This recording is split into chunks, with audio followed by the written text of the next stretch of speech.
কথা ছবি থেকে নেয়া গানটি। আর এই ছবিটি 2003 সালে মুক্তি পায়। চলচ্চিত্রটি পরিচালনা করেন বাংলাদেশের বিখ্যাত কথা সাহিত্যিক হুমায়ুন আহমেদ।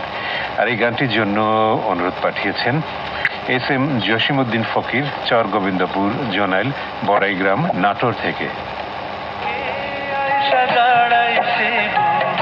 আমার দুয়ারে সাজনি পোশরে কে আমার শরণ